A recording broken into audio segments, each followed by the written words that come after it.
Hola a todos, estamos acá en el Banco de Estonia, más precisamente acá en Tallin, en la capital de Estonia.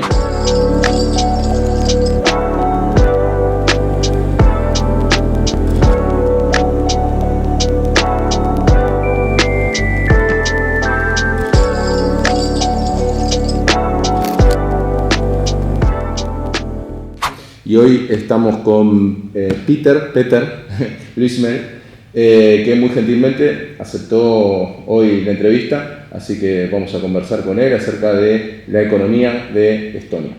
¿Cómo describiría el desempeño reciente de la economía de Estonia tras 2 años difíciles y con señales de recuperación?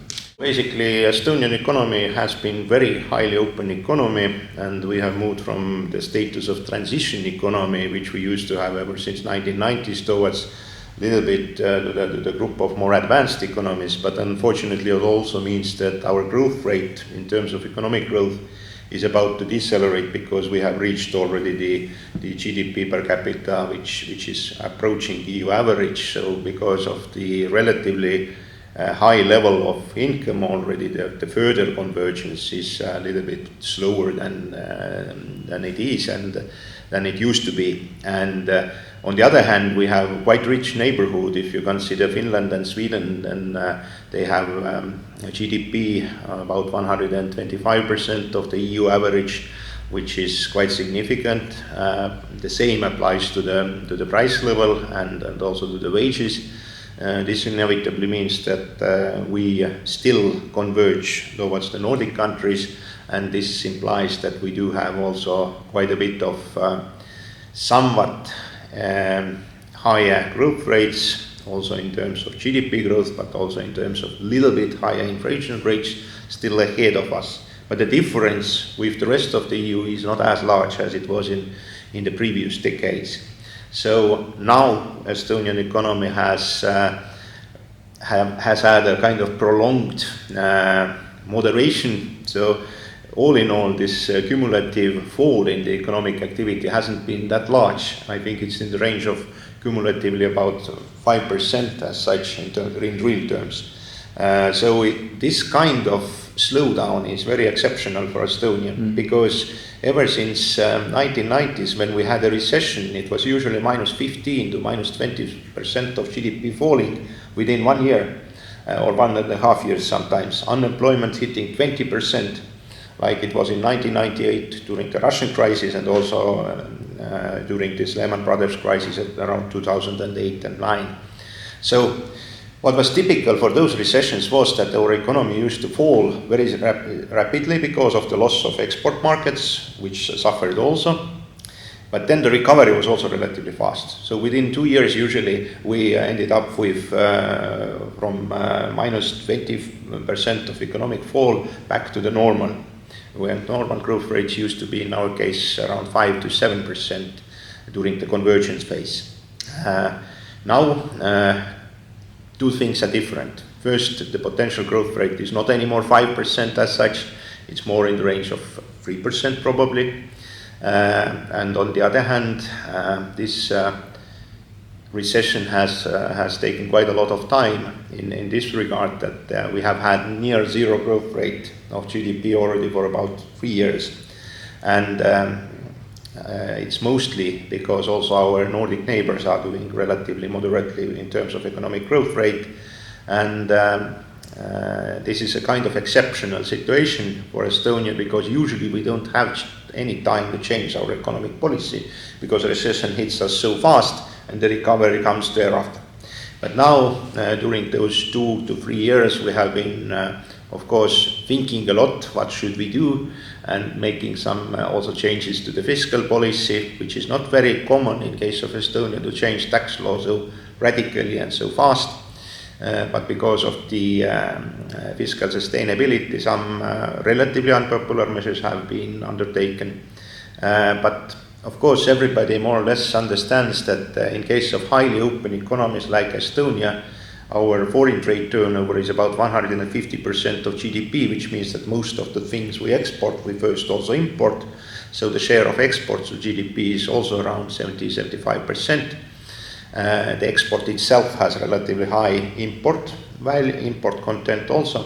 So we have been quite significantly influenced by our Nordic trade partners, and that's why we also have suffered.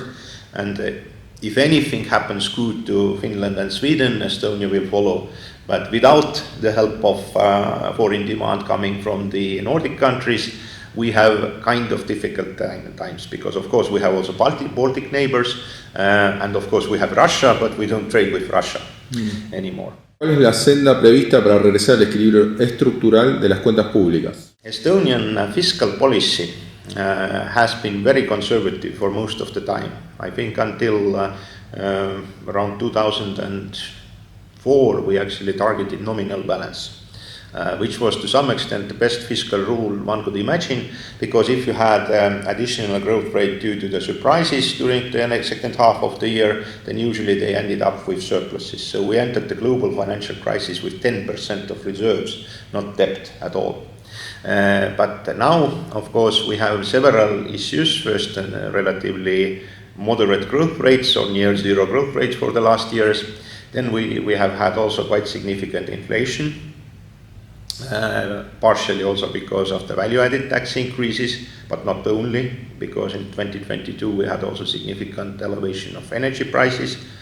The gas prices increased, the natural gas and also fuels and electricity.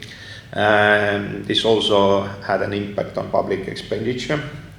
And now we are in the phase of gradual recovery, but we need to keep in mind that we have new commitments also, which we have taken for defense expenditure. So far the NATO target was 2%, which Estonia also exceeded, but now we have been targeting 5%. So if you increase defense expenditure by 3 percentage points of GDP within perhaps 1 or 2 years, it obviously has an impact on deficits. In EU we have now escape clause. So if there is a deficit related to defense expenditure to some extent and for probably very limited time, it can be taken as a kind of exceptional circumstance, so it goes beyond the rule. But one has to keep in mind that Estonia remains to be the neighbor of Russia, and this is not a temporary thing. So partially defense expenditure is of course making up the gap which probably was emerging during the times when the defense expenditure was rather moderate. There are some investments made, probably one-off investments to border and stuff like that. But probably we need to consider that it is very likely that we live also in the future in the environment of elevated defense expenditure, and this is not temporary as such. So technically we are moving towards the balance with probably the steps of 0.5 percentage point. But one needs to keep in mind that because of the schedule of defense expenditure and very high demand for defense-related equipment, quite often, even if you target certain expenditure within one fiscal year, this doesn't happen earlier than during the next year. So it's very likely that this year Estonian fiscal deficit will be much smaller than expected. So we were considering probably around 3%, but it can end up with 1%. There are two reasons for it, and they are exceptional. First, some prolonged contracts with defense suppliers. In addition, we have also several other things, because we increased this January, we increased the income tax. It also was preceded by relatively high dividend withdrawals last year. So obviously many owners of the companies, they wanted to use the previous tax rate, 2 percentage point lower income tax to use their dividend income. So exceptionally high amounts of income tax actually came to our budget this year, because it's budgeted for the current year if withdrawals happened in December. In addition, we have had also an increase in the value-added tax. It was also last year, but now second half this year we have even higher. So we hiked from 20% to 22% last year, and now since July we have 24% of more or less flat rate VAT rate. So those steps will inevitably lead us gradually towards the balance. And in Estonia, actually people believe that the balanced budget is very necessary. So for us, the concept of structural balance used to be very remote. Of course, politicians learn it very fast, and now inevitably this structural balance and the measurement issues around the structural balance, they make it more difficult actually to achieve nominal balance. Estonia mantiene de la deuda pública más baja de la Unión Europea. ¿Cómo evalúa este bajo endeudamiento y en qué circunstancias consideraría prudente aumentarlo? Por ejemplo, para inversión en infraestructura, defensa o transición energética. So far, we haven't, on purpose, never used any kind of deficit as a space for anything else than exceptional circumstances, and they usually refer to some kind of planning errors in terms of the economic forecasts. So on purpose, we haven't spent any debt money as such. But now the only exception which society more or less understands is, of course, the COVID, which we had also globally. But now probably a kind of exceptional circumstance which remains with us is defense expenditure. When it comes to infrastructure, then to some extent EU fiscal years and EU funds, which we now receive less than previously, but because of the elevated income already, still to some extent it will prescribe us certain costs which we need to undertake. And if you don't spend your commitment, then you don't get also EU funding. And because of the relatively tight planning schedule in the EU side, sometimes probably also the debt will be to some extent accumulated because of those infrastructure-related investments. But in general, the very low and the lowest indebtedness in the EU, in Estonia, it's also a kind of temptation, because every year politicians will always remember this, and to some extent it's like a free money that you can still use leverage, you can easily issue some additional government bonds. And of course, if you do so, then you can spend and to some extent warrant the next elections. So it's all the same everywhere. El nivel de presión tributaria en Estonia es consistente con la estrategia de competitividad y con las necesidades de financiamiento, defensa y transición energética, por ejemplo. Estonia used to have very relatively low level of taxation, and it has been challenged many times. And one of the key features we have had ever since 1990s was that we do not tax the profits inside the companies. Whenever it's kept inside the company, then there is no any kind of income tax. Because of the elevated defense expenditure, we almost introduced corporate income tax for a limited time. But so far, despite some plans and intentions, the idea of taxing corporate profits is more or less cancelled, at least for the time being. So we still have a kind of reasoning that low, or basically zero tax on reinvested profits is one of the good things, because it will to some extent stimulate companies to keep money inside their own funds, not to take out dividends if it's not extremely necessary for the owners. And what it creates actually some buffers inside the private sector to survive the next crisis. So it's not only the case that that banks will need buffers or government can then subsidize companies during the bad times. This is not Estonian way. We so far have been more eager to support the idea that if the entrepreneur will keep the money inside its own company, then it means that he or she will have cash and to survive the next uncertainties. And so it has been. So in Estonia we have had several crises, including the global financial crisis. And what was interesting was the fact that the companies at the starting point of each crisis were relatively cash rich. It's not necessarily good for financial ratios all the time, because obviously you see that cash rich company doesn't use that much of leverage.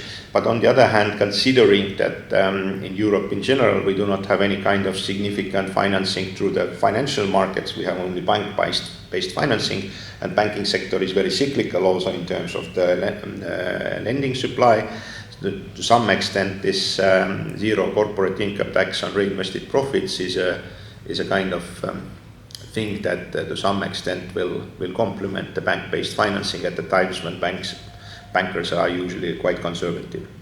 Además de los cambios recientes, la suba del IVA y las tasas del impuesto a las rentas personales y corporativas, ¿cómo evalúa el sistema tributario en su conjunto? Simplicidad, neutralidad, incentivos a la inversión y qué mejoras priorizaría. Basically, one could say that the tax policy has usually been tilted towards the taxation of consumption, which the value-added tax usually is. Estonia has been so far quite low in terms of any kind of register-based property or car taxes. So we introduced the car tax about a year and a half ago, but basically it's very moderate. So as a car owner, if you have an old car, then quite often you pay as low as in the range of 50 to 200 euros per year. Of course, there was a huge resistance against car tax in Estonia because the idea of taxing someone's property was unheard of. But it's a kind of semi-environmental and to some extent it's a wealth tax, to some extent it's an environmental tax. I think we are still learning how to interpret and how to reform this system. We have tax on land, but this depends on the municipality, and usually it's not very high, as we do not have income, actually real estate tax as such. And so there have been, for the last decades, there have been a kind of suggestions that why don't you have some kind of registry-based tax or do it in a more wider scope, because registry-based tax is very easy to administrate. You just get square meters or whatever liters from the engine, from the car registry or property registry, the sizes of land or the value, average value of apartments, and just multiply it by percentage which you like. But it seems to be that the resistance in the society towards the taxation of homes or residential real estate is still very high. And on the other hand, even if you look at the practice of other countries, the property taxes is not the main source of income anyway. So of course you can play with the idea that you can complement the tax revenue with some revenue from car tax or real estate tax. But it seems to be the case that probably it is not the very significant source even in the future. So Estonia has been always following the idea that we try to keep the tax system as simple as possible. And we have also, at least so far, being able to avoid very radical changes when it comes to at least corporate tax environment. I used to work for the private bank for some time being, and our partners from Luxembourg came to visit in Estonia and how to offer the tax advisory services to wealthier Estonians. After studying our tax law for 2 weeks, they learned that it's too simple. There is no way to optimize it further. So basically, simplicity of the tax system also means that usually the annual accounts of companies are rather accurate. So they don't need to hide anything, because as long as they keep money inside their company as reinvested profits, actually it's not taxed by any means. El mercado cambiario, estuve viendo que es concentrado. ¿Qué medidas favorecen a la mayor competencia y un traspaso de tasas más eficiente a los clientes? The problem of small country inevitably is that after some consolidations in the banking sector, you end up with relatively high level of concentration. So we do have also large banks, which from the supervisory oversight is a good thing, because large banks are usually well capitalized, they are easy to supervise, there are not too many of them. But when it comes to loan supply, then of course it means that the margins on corporate and also housing loans are at least 2 times higher than the ones in the Scandinavia or even Finland. So what Estonians usually do, we have variable rate mortgages and loans, and usually the average mortgage costs you something like 6 months Euribor plus 1.5 percentage point of credit margin. So this 1.5 percentage point is actually more than 2 times higher than in Finland. If you look at, for example, loan losses, or other efficiency ratios, then you inevitably see that actually Estonian banks are quite profitable for the owners. What we can do against it is that we try to make the lending, or actually transferring your bank loan from one bank to another as easy as possible.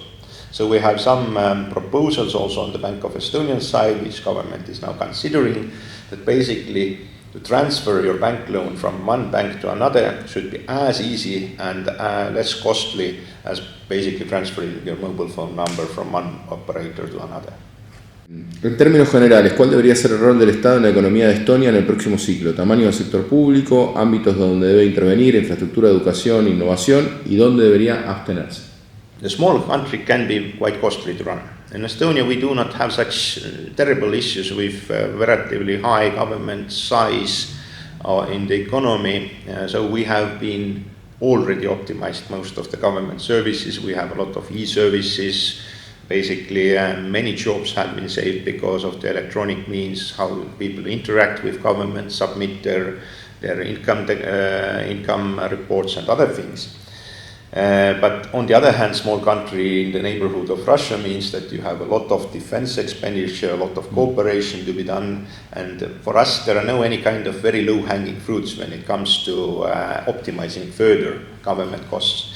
Probably the only way to do it is to increase significantly the retirement age or pension age, and this is currently being linked to the average life expectancy. So if people today will retire at the age of 65, then probably already people of my generation will retire at in the range of 70 plus years.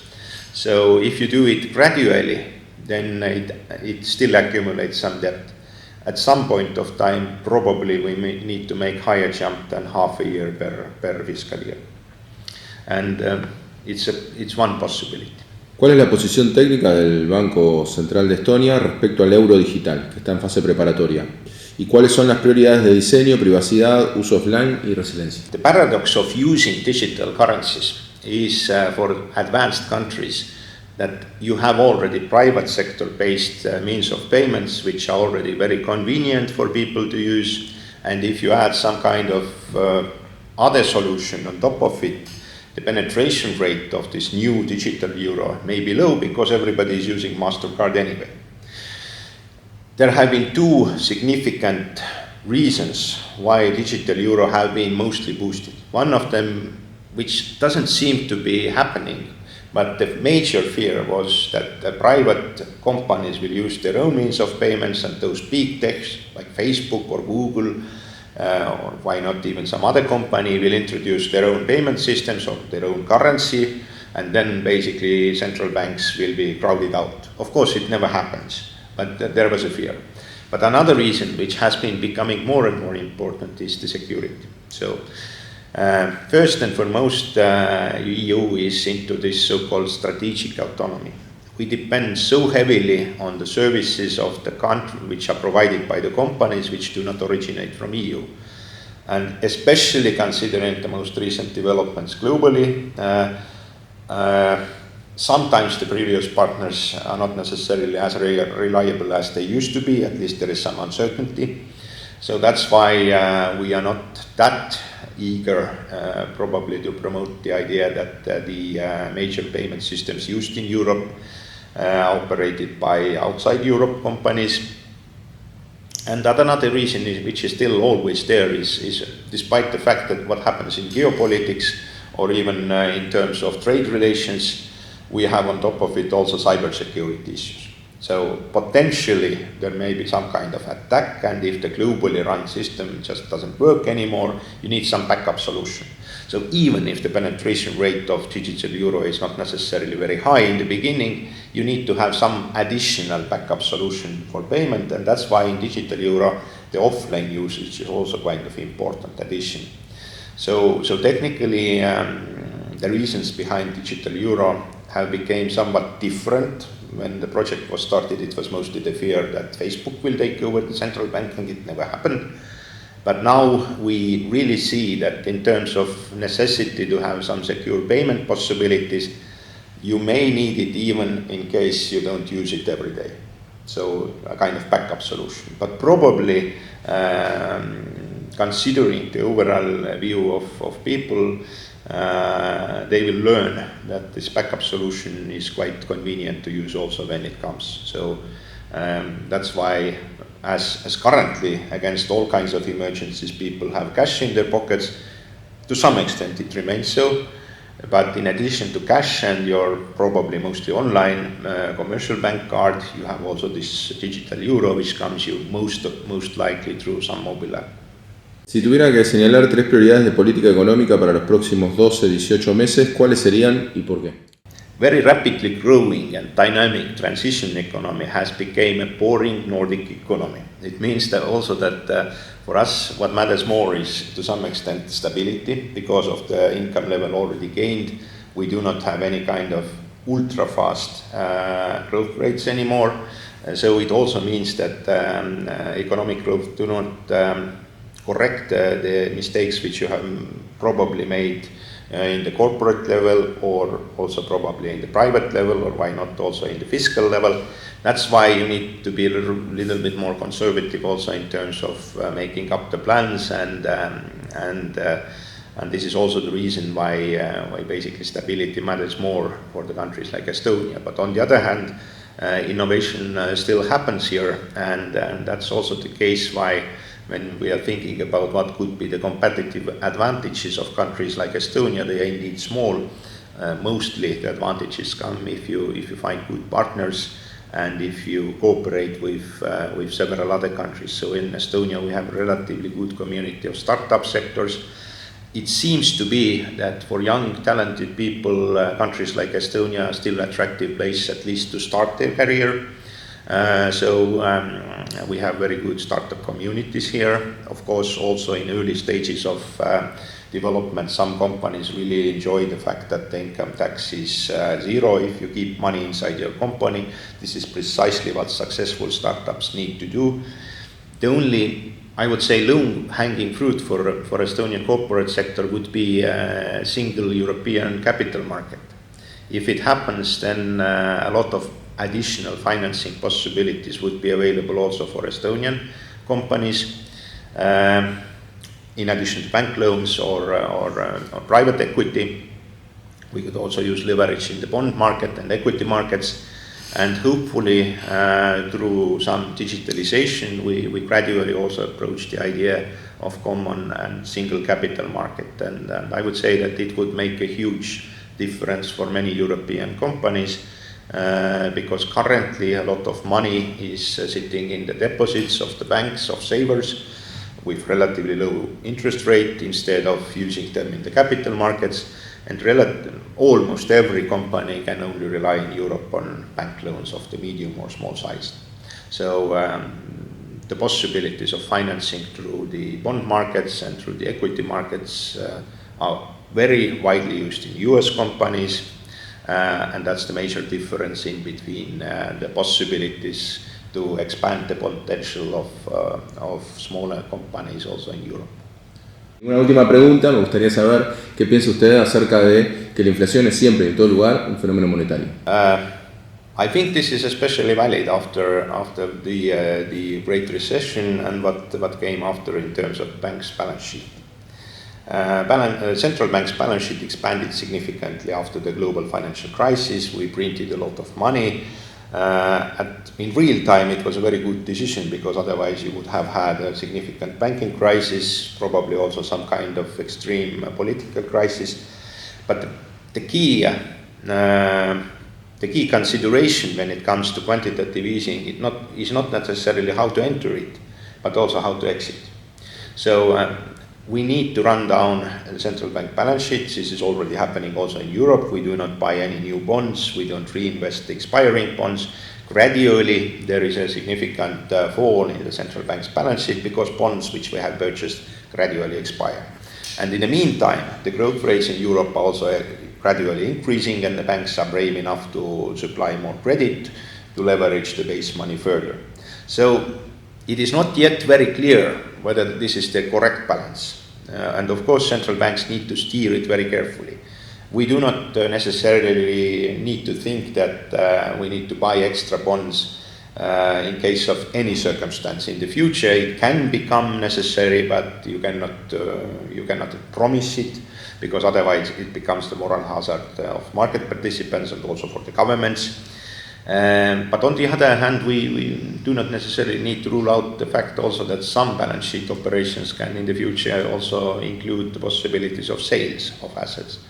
So technically, it's a very difficult balancing act, and you cannot narrowly think about this central bank base money, but you need to always follow what is happening also in our case, especially in the banking sector.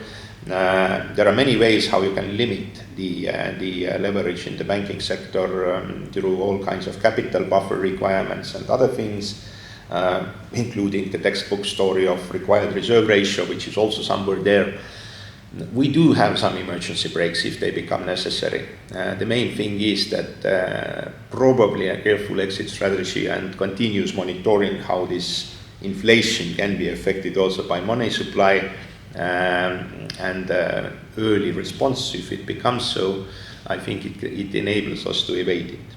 But having said so, I would still say that we have been surviving a decade of very low inflation rates, which was very exceptional for central banks, because all of the sudden central banks desperately, they wanted to elevate inflation, whereas we were designed 350 years ago to fight high inflation. So it was almost like a reverse mandate, which was for us also in developed countries for about a decade. I would say that it was very exceptional, and we shouldn't design the future central banking on the idea that our major task is to elevate the inflation rates. I know that there is a zero lower bound. We know that we can cut rates below zero now.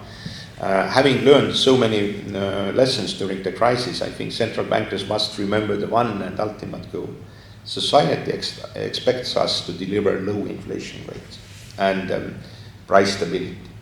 And this is the ultimate goal. Even if inflation is sometimes 1% instead of 2%, it's much better than if you run inflation of 7% instead of 2%. Ok, thank you, Peter.